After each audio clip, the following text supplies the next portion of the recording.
All right, it's about 11:02 on this Tuesday morning, so I think we'll go ahead and get started. Hi, everyone. Thanks for joining us for our live training session today on this Tuesday morning or afternoon, wherever you may be joining us from. My name is Christine Bonthius. I'm an instructional designer here at Alteryx, and I'll be leading the session today.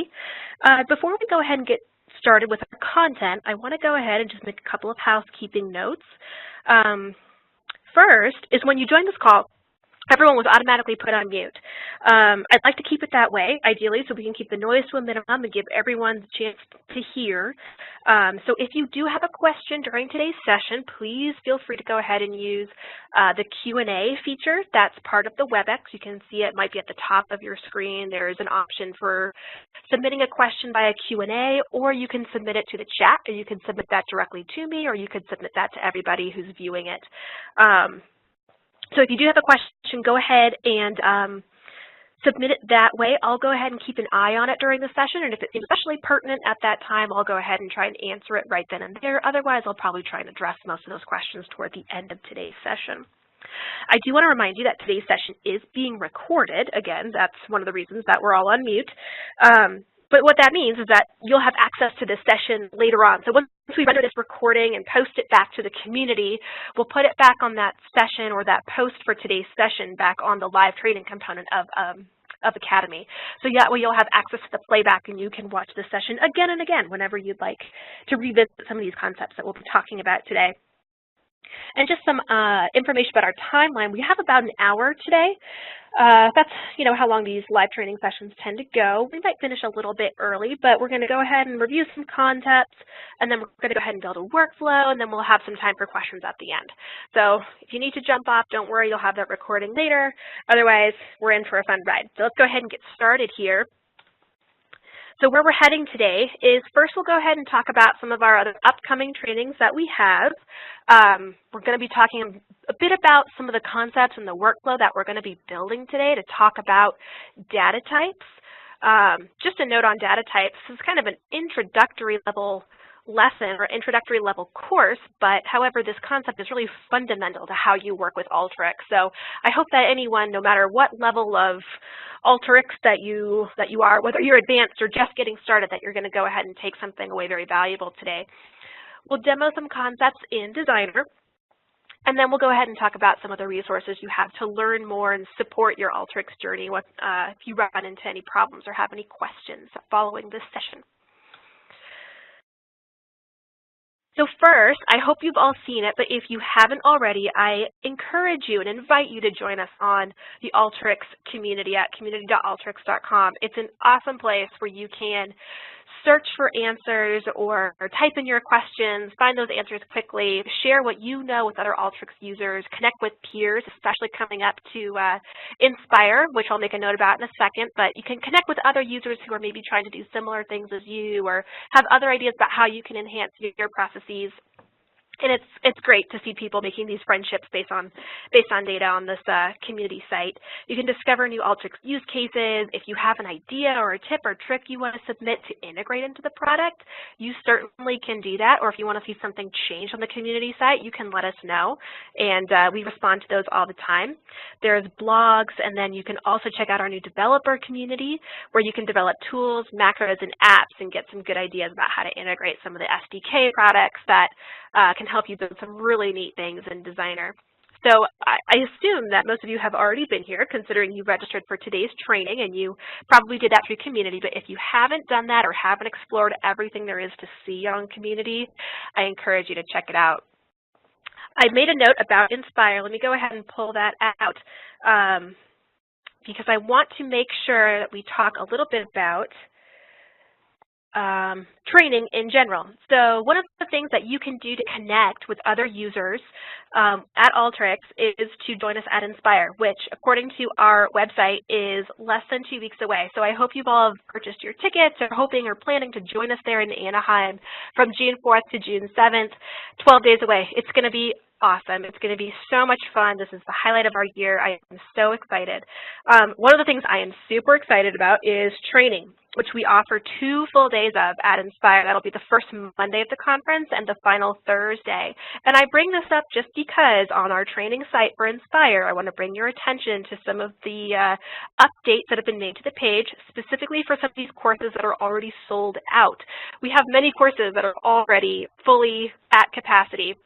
And so if you haven't already booked your training, or you know that you want to make changes to your registration, I encourage you to do it sooner rather than later, so that way you can get into the courses that are a good fit for what you want to learn, how you want to develop your Alteryx skills, and that are the right level for you.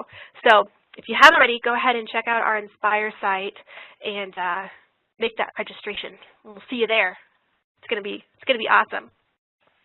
If you're not going to be able to join us at Inspire, that's okay. You'll still be able to join us for some more live trainings that we have coming up in the future. We have today's session, which is Understanding Data Types, which is our last session in May. So we will not be meeting next week, the day after Memorial Day here in the U.S., and we'll be getting ready for Inspire. You'll notice, too, that coming up in June is that the week of Inspire is off the calendar, so we'll be in Anaheim during that week. And then the following week after Inspire, we have one more coming up, Alteryx Essentials, so that'll be really good kind of, ramp session for a lot of our beginners especially. It's going to cover some of those very fundamental concepts of getting started with Designer. And then our calendar is still not set for the rest of June, so I encourage you to keep an eye on our live training session of the Academy for updates coming for the rest of the next month. And of course, Alteryx Academy. I couldn't get started without making a plug for Alteryx Academy, which of course you probably have already seen considering you registered for today's live training through our Academy site. But I do want to make just a little quick plug for all things learning. I'm so glad that you all are here. I noticed too some of our attendees attend almost every week. One of our mottos for Alteryx Academy is never stop learning, and I'm so glad that a lot of you join us. You're kind of serial joiners for live training. But in case you're looking for other avenues which you can use to get ramped up on Alteryx concepts, we have our interactive lessons component on Academy. Of course, we have live trainings which are always available for you.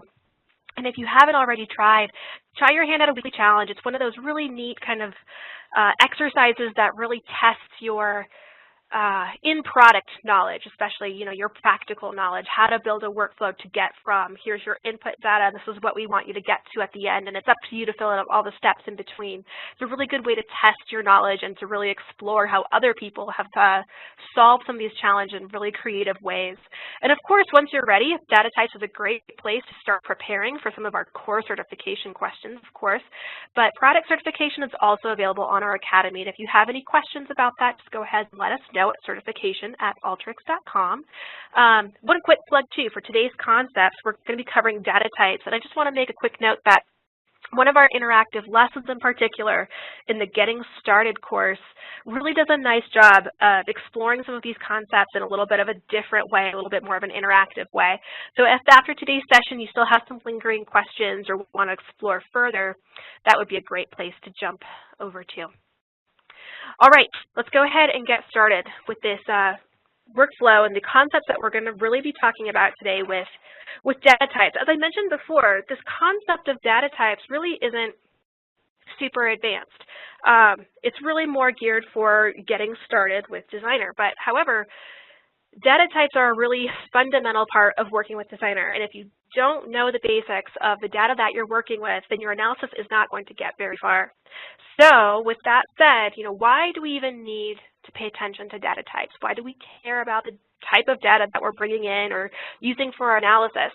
Well, specifically in Designer, we have a few different reasons, and a lot of these hang-ups that sometimes I see people get into is because they're not sure how to work around some of the data types that their data is already in.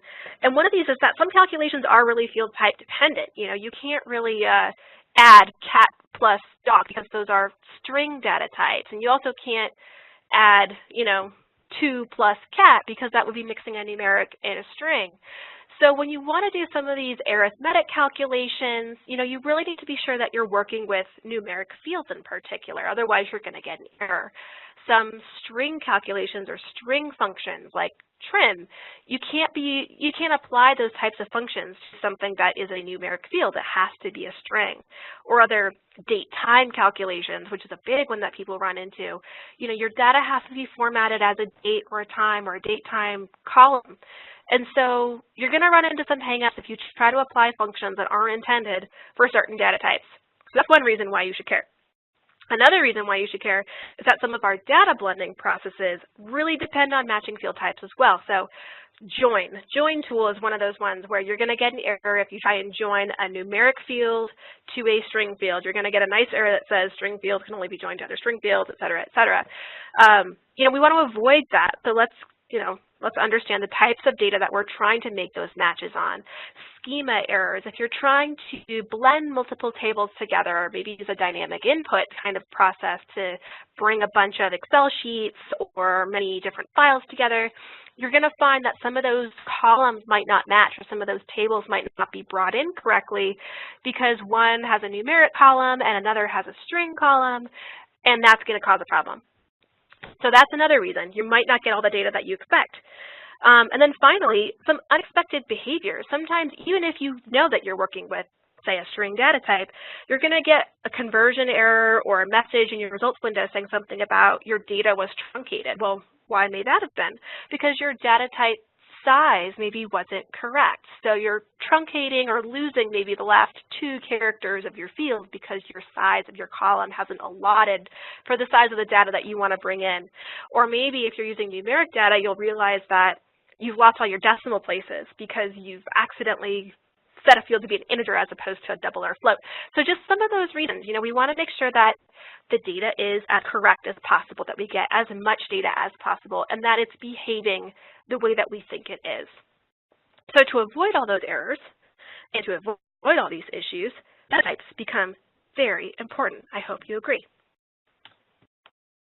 So where are we going today? We're going to be talking about a pretty common issue, which is when you read data into Designer, sometimes your input may not behave as expected. There can be issues during aggregate functions on data, or words may not be displaying correctly, so some of those issues that we just discussed. So what are our goals for today? Well, for understanding data types, we want to, 1, understand the different data types that we can use in Designer. There are a lot, and some of them have very detailed or some nuances that really can change what you're seeing from your data. So we want to understand the different data types that are available to us and the importance of assigning data as those different types. How do we see those different data types? How do we know what our data is assigned as? Well, we're going to be looking in Designer at our different columns of data that we're going to bring in and see what those data are formatted as. And we also want to recognize some of those data type interactions in Alteryx. So we're going to be demoing some of those common errors and missteps that I pointed out earlier, and how you can kind of take those error messages, take those results, and apply some changes to be able to make that work.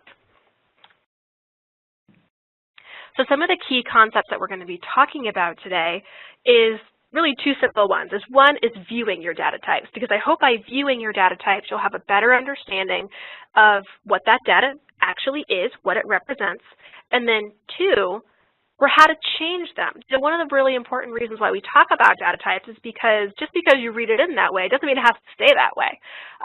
So we're going to be talking about how you can change that data type, and maybe the kind of strategic decisions you make when applying those types of changes. So these are some of the tools that we're going to be using today. Input data, of course, everything starts with input data, right? Some of these other tools that we're going to be talking about include the auto field and the select tool, so especially the select tool. It's one of our favorite tools for a reason, but we'll also be talking about the auto field tool. How to see more information about that can be found with the field info tool, and then we'll also use the formula tool to demonstrate some of these ways that we can do what I like to call kind of temporary data type changes. So first, let's talk a little bit about, what is a data type? Well, a data type is essentially a category that data can belong to. And those really big categories are outlined below. So you can have strings, which is simply text, alphanumeric, so spaces, text, numbers, things like that. Numbers, dates and date times, booleans, and spatial objects. And Alteryx processes values differently based on data types. It'll allot different sizes, it'll allow you to perform different functions. So it's really important to understand not only the freedoms you have within each data type, but also some of the limitations. So we're going to go into some detail for each of these different data types that are available to you. The screenshot that you're seeing on the right comes from a select tool, which if you're not familiar with the select tool, we'll go over that in quite a bit of detail today. But this is a really neat tool that allows you to view all your columns of data, so all your fields, which you can see there on the far left, and how they're assigned, or the different types of data that you have available to you. And what's really neat is that in the select tool, is that you can not only see the data type that it currently is, but if you use that drop-down menu in the type column, then you see the whole list of fields that are available to you to potentially use to change that field of data into something else.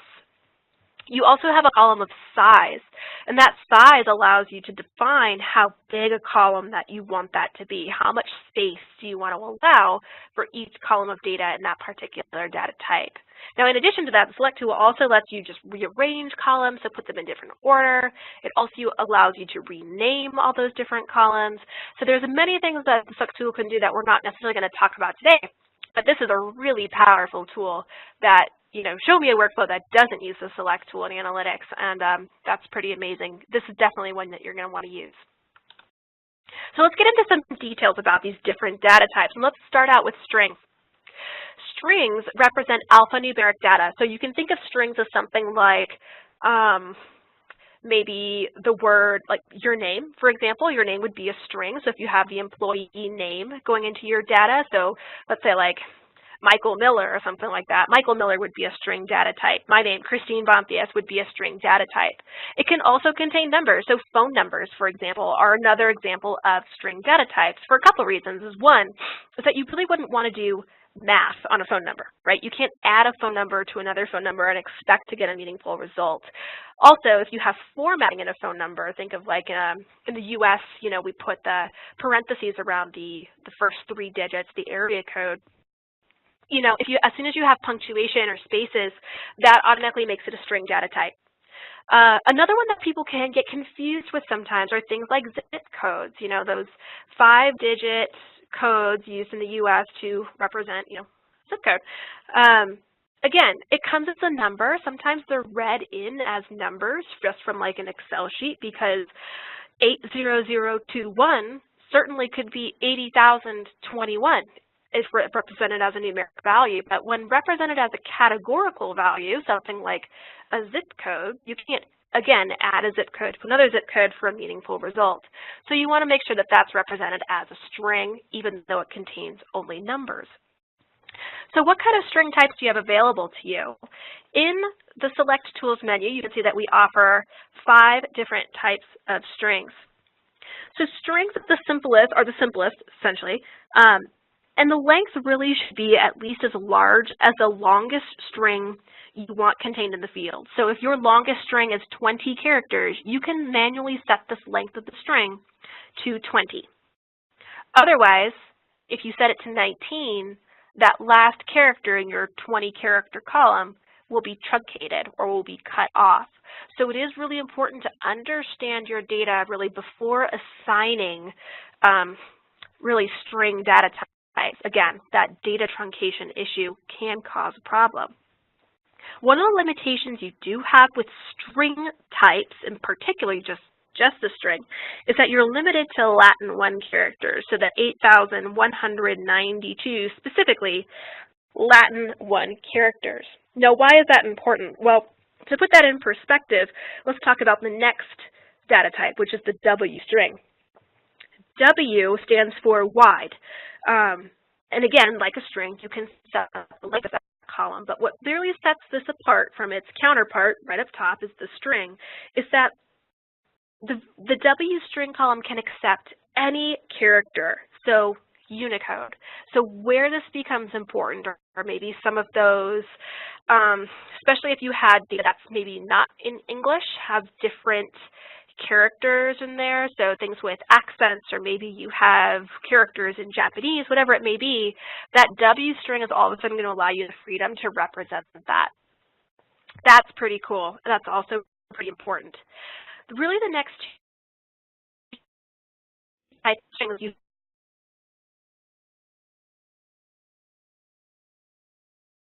have V underscore string, V underscore W string.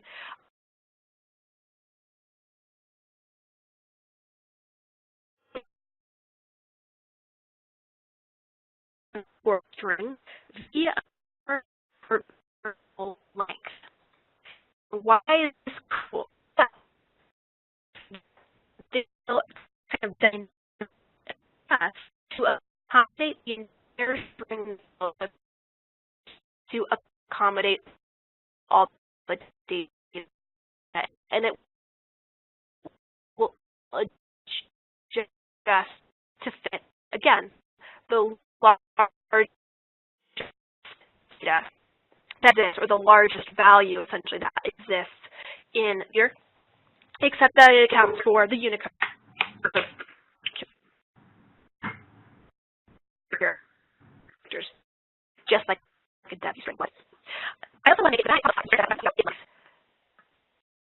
give me just a moment. I'm getting some complaints about audio, so I'm going to go ahead and just stop sharing for just a moment here and go ahead and check this out.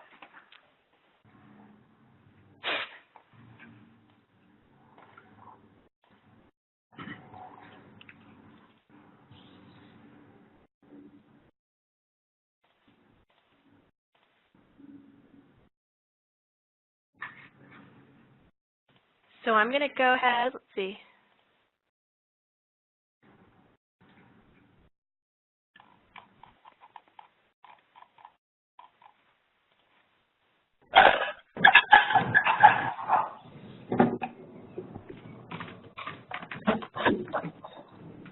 Uh-oh. Let's see what's...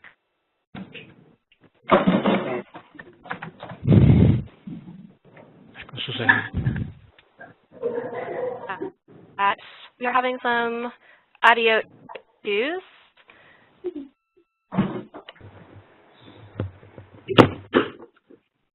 like a lot of people have come off mute. If you could you please all...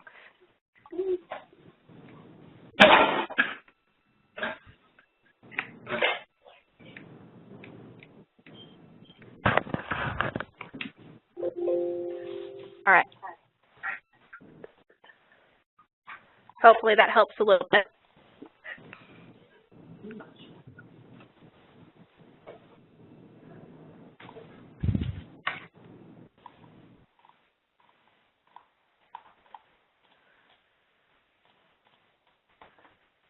So like people, awesome. All right, let's resume. I apologize about that.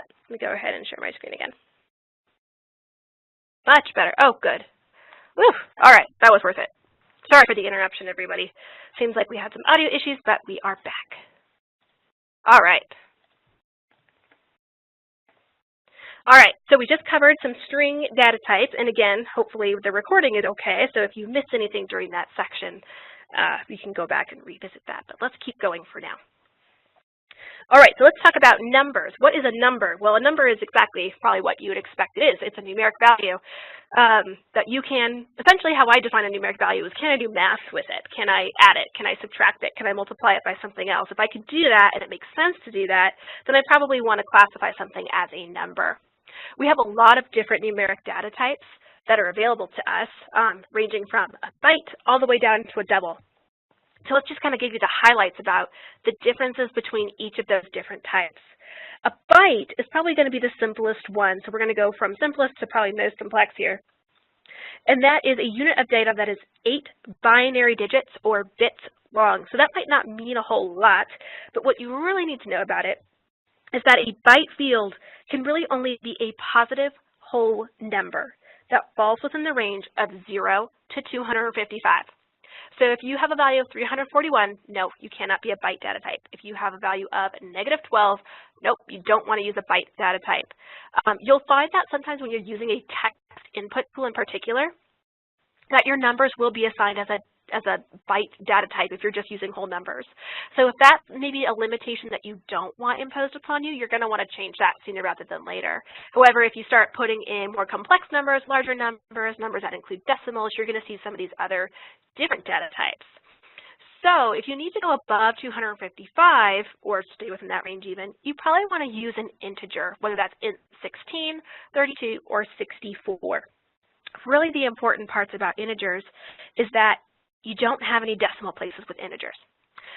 So what that means is that if you have, let's say you're dealing with money, so $10.50.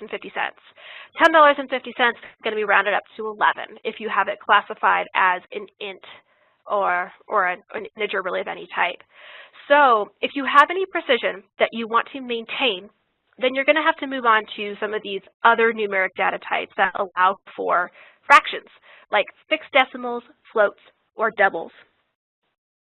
I want to really highlight the use of the fixed decimal here for one reason, really, is that it's the only numeric data type that allows you, the user, to specify a size.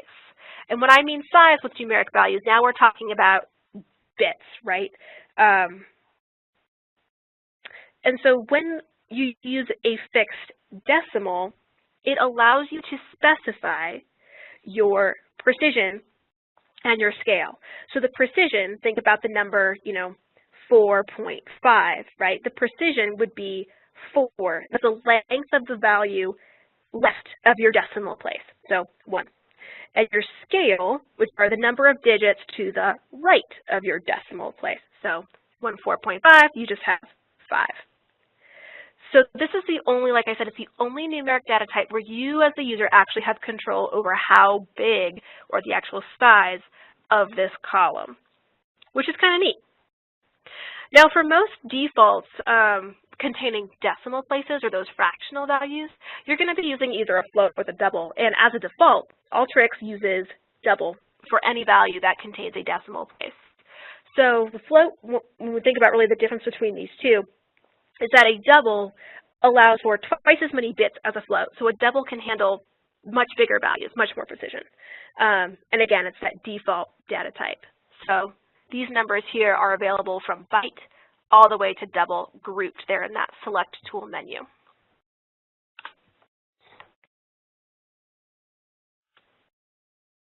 So now let's get into date time. So we have this other category of data types that allow you to do calculations with dates, so January 1st, 2018, and times, 11:30 a.m., or anywhere on the 24-hour clock or 12-hour clock, however you prefer. And you can do that in different components. You could do it on just the date, you could do it on just the time, or you could do it as a date time, which is kind of neat. So the default configuration for a date column in Alteryx is the 4-digit year, dash 2-digit month, dash 2-digit day. For time, it's 2-digit hour, colon, 2-digit minute, 2-digit seconds. And if you want to combine the two for the date time, it's just the 19-character string that combines the two. And where those 19 characters come from are the 10 characters from your date, the 8 characters from your string, and then the 19 has a space between the date, so between the days and the hours, there's a space there. That's how you get those 19 different characters. And like I said before, it allows you to do math, so addition, subtraction on days. So how many days are between January 1st, 2018 and May 22nd, 2018? You can only do that calculation and come out with a value if your columns are formatted or specified as the correct type, so some kind of date or date time data type.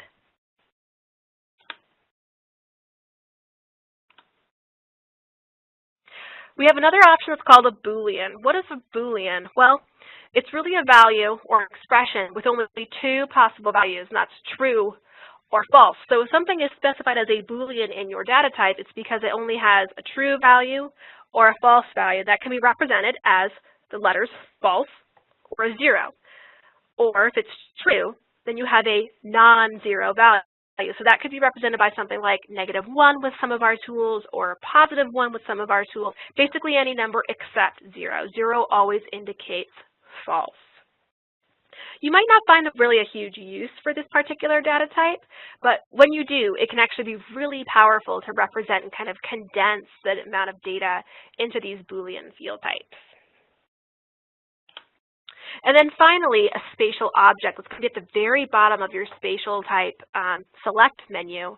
And really what this is that it's a very specific data type that is used to basically represent a geometric structure that either contains a point, line, polyline, or polygon. And it also looks very different in Designer. We have a whole interactive lesson or interactive course on working with spatial objects and all the different functions and all the different ways that you can represent and use spatial objects. So for those of you who are working with maybe the more, spatial data, looking to do the spatial processing and analysis, you're going to be seeing that spatial object quite a bit, or that data type, I mean.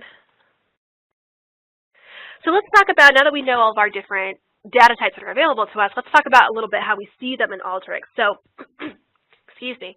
So in Alteryx, when you read data into Alteryx, that input data you'll see already has some types and sizes assigned to it, because based on the source that you're using to read it in, some of that information can be maintained or relayed. So for example, if you're working with data that comes straight from a database, things like coming straight from SQL Server or straight from Oracle, in those different databases, that data has to be mapped to a specific data type and a specific size. Alteryx will read that in the best it can. It kind of translates those different data types into, quote-unquote, Alteryxese and what it means in Designer. And similar for a file, it uses the information from a file whenever possible. If you're reading in something like an ESRI shape file, again, it's going to be reading in those spatial objects and those numeric data types when available. Similar for Excel. If you have something formatted in an Excel workbook or maybe a DBase file, some of those data types will be translated, quote unquote, into Alteryxese the best it possibly can. Where people get confused sometimes is especially when reading from a CSV file, JSON file, XML, all those different columns of data, all that information automatically gets put into Alteryx as a string. So it's up to you at that point, and we'll do this today, to take a look at some of those columns, and you'll have to manually assign or do kind of an autofill to set the best data type to represent that data for your analysis. So we have a few options for seeing how data is defined in Alteryx. So for viewing data types, we can either use the metadata button in the results window, which we'll demonstrate. We have a couple options for setting the, or for viewing those data types as well with tools. So we could use a field info tool to return the data types and attributes from a data stream. We could also use a browse tool to even just see some of that information on our data types. So with our field, so in our results menu, we can see is with our metadata button toggled, you can see at the top right there, we have two options for to see the data and to see the metadata. And to see the incoming data types, you really want to be looking at the metadata, where you can see things like the name of the column that you're looking at, the type of the column, the size of the column, and the source, so where that column of data came from. So this can be a really great way to just spot check as you go through your workflow to figure out what changed with a data type or what type of data type you're working with at that particular point in your workflow. So you can see it from the incoming. Let me go ahead and toggle back to that. You can see it coming in, which is represented in the results window by that kind of, I guess what would you call that, a square with like a triangle missing out the left side of it. At the top there, that indicates what comes in to your data. So coming in, it is a string. Everything is a string. And coming out, you might see some of those data types change. And that coming out anchor is indicated by that pentagon-like structure. We'll show all this in Designer too so you can get a better sense of what's going on. Now if you want to return some of that field information in a workflow. Maybe you actually want to see your data types as a field. You want to work with those as data in a data stream, then the field info tool is a great place to look. What it does is essentially a tool that requires no configuration. You just run it right off the incoming data stream, and it returns the metadata about each column of data from that incoming stream. Where you really might feel like you have a use for this is when you want to validate a schema coming in. So if you have maybe different tables that you're working with or joining or unioning together, and you want to make sure that everything, all your columns are classified as the same data type, then you might have a use for this tool just to make sure everything is classified the way you think it is. And the output really includes a lot of that information you're going to get from your metadata tab, but all of a sudden now it's in your data stream. So you can work with the values that are contained in, the column names, or the types, the sizes, the scale, the source, and the description. All of a sudden those become usable fields of data to you, which is kind of a neat feature. As I said before, another reason that we care about data types is because we can change them. It's something that we actually have a lot of control over in Designer. So we can do this kind of automatically by optimizing a field type and size using an auto field tool, which kind of selects the best field type that that Designer thinks to be useful for us. We can also set that manually ourselves with the select tool. And we can also, like I said before, we can kind of temporarily change those data types in an ad hoc way with the formula tool. So not something that's permanent, but just kind of like a quick, all of a sudden work with a string for a couple of minutes, and we can apply that change in a formula tool in a really neat way. But first, let's talk about the auto field tool. What it does is it takes every incoming string type. So where we're going to use this today is to read in data from a CSV, right, where any incoming field is just automatically set to a string. And we're going to say, Designer, I want you to choose the best type and size that you think I want to use for this data in my analysis. So what the auto field tool looks and evaluates all the content that's available in that particular column, and it makes its best guess to set the values in those fields and the data types that it's going to assign to those. Like I said before, it only supports incoming string fields, so any numeric fields or date time fields or spatial objects won't be available to use in the auto field tool. So it's super useful for quick, easy changes. It's super useful for when you're reading in those, especially a CSV where everything is a string and sometimes you don't want to go through and set, 20 different columns of data. But it doesn't offer you any manual control. So you can't specifically say, I want to use an int 64 when Alteryx might tell you, nah, it's better to use an int 16. So you do lose that element of manual control there. If you want that element of manual control, then the select tool is what you're looking for. The select tool allows you to change the data type size from this drop-down that we've been looking at, and it lets you change the field name. So if you ever want to change the field name or rename a column or provide a description, this is where you can do it. So when you choose a data type, let's say that you're going through and choosing a data type, all of a sudden you are manually enforcing that on your column. So all those values, whether they conform or not, will be represented as the type that you have chosen. Anything that doesn't conform to that type of column type, so let's say that you, again, are working with phone numbers, and you set it in, let's say a couple of values have any formatting in them, so either dashes or parentheses. Any of those, if you set them to a numeric data type, are going to be null. So again, another reason to be somewhat careful with the select tool, while it does allow you quite a bit of freedom, it can also cause some of those unexpected results that all of a sudden some of your data values might be missing. So with size, we're talking about, with numeric fields, you're talking about bytes, and with strings, you're talking about length or the number of characters in that particular field. So differences in how you might decide to set the sizes depending on the column types that you're choosing. So let's talk about this formula tool trick real quick. So sometimes you just want to manipulate a data type real quick in a formula to apply a change just in an expression. So we'll demonstrate these concepts, but there are two functions that you can use to kind of manipulate these values temporarily into kind of tricking it to thinking that it's a different data type than it really is. So you have the toString function and the toNumber function. So you can convert a numeric parameter to a string, or with the toNumber function, you can convert a string to a number temporarily.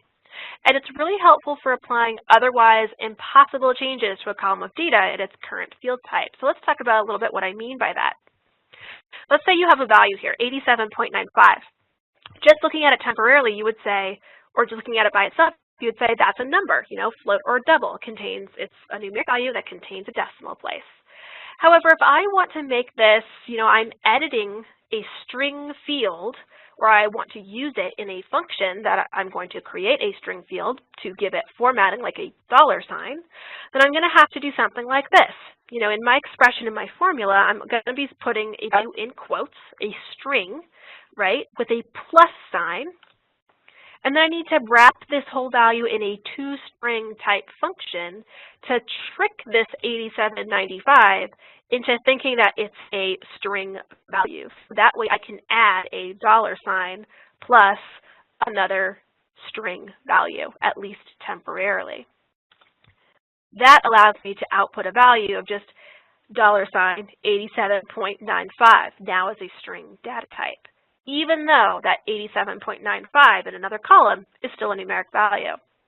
So kind of a neat little workaround, especially for some of those tricky situations where you might be getting that mismatched operator type of error in a formula tool. All right, let's jump into Designer. Let's get into the good stuff.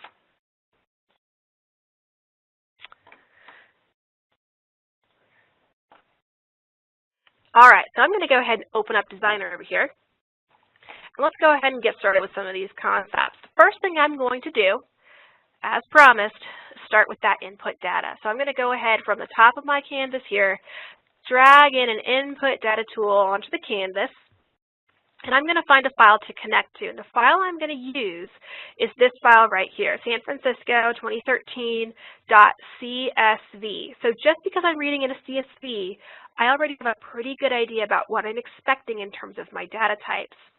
Remember, as we mentioned, a CSV brings in all columns as a string. So let's take a look at our data here for just a second down here in the results window.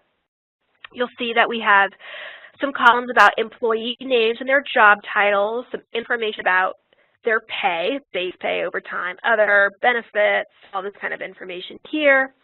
We have some values about the year which this data was recorded, so 2013. Any notes that might exist about this entry, and the jurisdiction name. So these employees are based in San Francisco. So just to check about what our data looks like as an input, let's go ahead and toggle over to this metadata button here. And what I want to see is for every column that exists in my data, I'm going to see the name of this column, the type, and its size, as well as where it came from in the source field. So we can see here, as promised, that with CSVs, everything is a V string. Every entry comes in as a variable length string. It's all fitted to 254 characters to accommodate the longest value in those particular columns.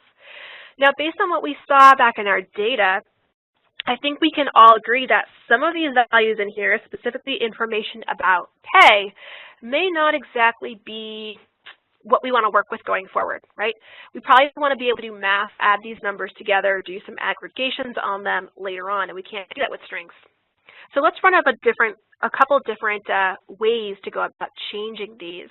And the first thing that we're going to do is we're going to do it quick and easy, right? That's probably one of the best ways to start out, is just by using an autofield tool. So I'm going to grab an autofield tool from my preparation tool palette here.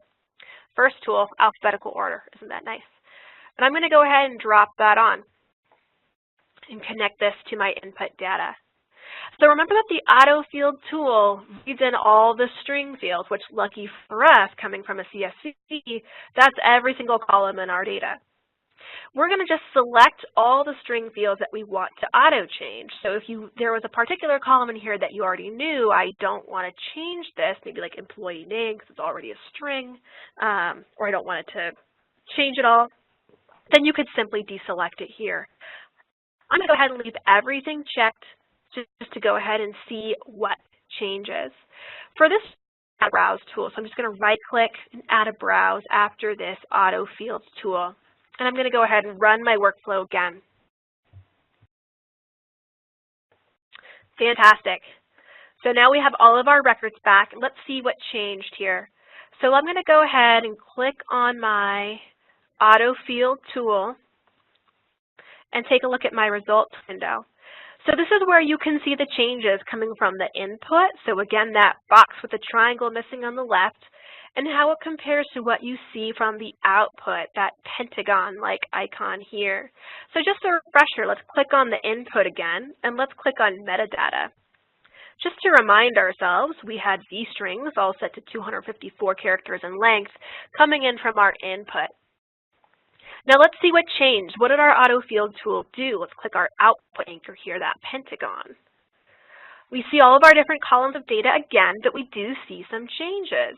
We see that some of these have been left as v-strings, but you can see the size has changed. So 39 characters or 30 characters, which represents the longest value that's available to us in those different columns. So that's great. Because it condensed it down from 254 all the way down to 39 and 30, the real big advantage here is that we're going to save some space in our file. You can see that these values, like pay that we talked about, have been changed into numeric values, specifically doubles. Remember that the double is the default. If Alteryx or Designer sees anything with a decimal place, the double data type is going to be the default setting for that as a numeric. Remember that they're set to, the length here is 8. I can't change this. Only the fixed decimal do I have the ability to actually modify this size value, maybe in a select tool downstream. You can see that our year has been set to an integer, int 16. This is an interesting choice, and this is where we'll go ahead and talk about the select tool, about how we can change these. So the year, remember the year value is set to 2013. We could work with this in a couple different ways. If we wanted to do some math on this, if we want to add 3 to the year to make this a recent file to put it to 2018, we could as an integer. However, with a year, we might also want to work with it as a categorical variable. So maybe we want to group by year and then total up, everyone's different salaries, things like that. In that case, we could choose to leave it as a string. So some of these variables, like we talked about before, might have some flexibility in how we define that data type. The autofield tool chose integer. For the notes, it shows Boolean, right? So here's one more member. It can either be true or false. Does it have a note? Does it not? So that's going to be either 1s or 0s, or if it doesn't conform to that, then it's going to be null. And then finally, jurisdiction name. You'll notice it's been set to a string. Since that is a fixed value, remember the value for jurisdiction in this case for San Francisco for everybody, when it's a constant like that, you don't need any variable length. You don't need any flexibility with those values. So it's just going to set it to that fixed length of 13 characters long. If we want to see some more information about these particular data types, we can also view that in our Browse tool. So our Browse tool, I'm going to go ahead and toggle over to our data again. When you click on a column of data here, you can see in the Browse tool that you can see information on the data type and the size in the Browse tool, which was a post 11.0 enhancement, which I hope that's the version that you're on. So just one more place where you can see information on a particular column of data there. So as promised, let's go ahead and make some manual changes. Let's say we didn't exactly like how the autofield tool assigned data types. Let's go ahead and click our select tool, which is also in the preparation tool palette, so another blue tool. And I'm going to go ahead and drag it on and connect it right to my input data here. So the select tool gives you the option here to pick a field or deselect it if you don't want it carried through your data, but it allows you to assign a data type. So if I wanted to set employee name to, let's say, VW string, just in case, and I said I only want to set that to 2 characters in length, you're going to go ahead and see that change. Let's just see what it did. Did it actually truncate like I hoped it would? Oops, let's see. So you can see here, all of a sudden, you're getting messages that things are being truncated, right? So this is where that manual control can be a blessing or a curse. Sometimes your data doesn't look like the way that you think it would, doesn't conform to that kind of setting that you may have imposed on it. So again, the manual control is great, but with great power comes great responsibility, so know your data there. Where this really becomes handy is where all of a sudden you see these fields like numeric fields, and I'm going to go ahead and select by highlighting a bunch of these. So all of these numeric fields that I want to change, so base pay all the way down to total pay benefits. I liked how the autofill tool did it. You know, I want to make sure that I want to change the field type of these fields to something that makes more sense and allows me to do math, something like double. I think that was a great choice there. And then for year, again, you have that option, right, of making it a number, or you could make it a string. So let's maybe just leave it as a V string here. And since it's a 4-digit value, I'm going to set it manually in the size column to 4. That shouldn't truncate anything that already exists there. So by choosing all these different things, you know, I can deselect columns if I don't want them. I could change the column types here, but again, it's very manual. And in addition to also maybe making a mistake here with the sizes, you know, it's just it can be error prone. So do be careful when using the select tool, even though it's a really awesome way to make some of these changes. So let's just run the workflow again, just to kind of make sure that everything took place that we hoped it would. Fantastic. All of our data types look good here. So doubles going on to strings. So let's say here that we wanted all this data, metadata available to us in a data stream. Well, we talked about that field info tool. So I'm going to go ahead and type into my search bar the field info tool, which is from the developer tool category. That's why its icon is gray. And I'm going to drag it from that menu onto my canvas, and I'm just going to connect it to my select tool. And you can see that this field info tool has no configuration. There's nothing to do here except run it at that point. But what's nice is that all of a sudden the information from that metadata tab is available to you in your data stream. So if you wanted to work with column names, you wanted to work with data types, maybe filter out some of the doubles or summarize the column names by types, verify this with another incoming data stream, you certainly could. And that field info tool is a great way to do it. So now let's maybe talk about some of these errors that we can get from our data. Let me go ahead and just demonstrate a concept real quick. Or, well, first, I'll show you the formula tool. That's our next trick. So if we wanted to work with a data type, you know, in a different type of way, I'm going to drag a formula tool and connect it to my select tool. The first thing I want to do here is I am going to say I want to add 5. I want to make this a current value to my column year. So remember that my column year in my formula tool is a V string. So if I want to add a number to this value, I am simply, you know, I can't do this. I can't do this, year plus 5, because I'm getting this type mismatch in operator because I'm trying to add a string and a number.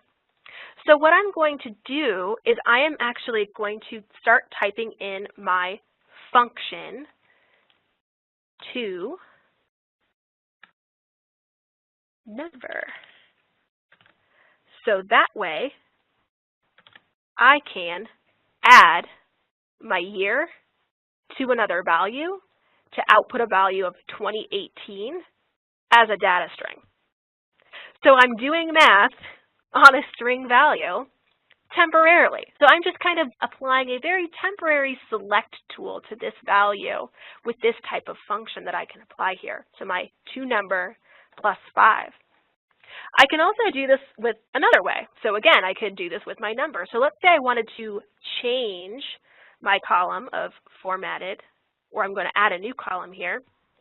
I'm going to make a column called formatted total pay. Because remember, I changed all my total pay. Anything that had to do with money, I changed to a numeric data type. So in the formula tool, you might want to make sure that this outgoing data type is set appropriately. And as a default, it's always set to VW string. So if there's ever a change that you want to make to that, this would be the place to do it. I'm going to keep it as a string because what I want to apply here is a $sign. So some of that formatting to say $sign and how much this person is getting paid. So what I'm going to do is just start writing my string expression, which I always start with quotes and my formatting, so $, and I'm going to add to that my total pay.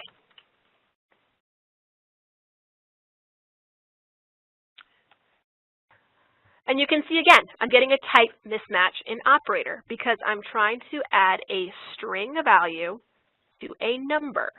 So again, in your mind, think about like a very temporary select tool to say string plus string. So I'm going to add the function to string.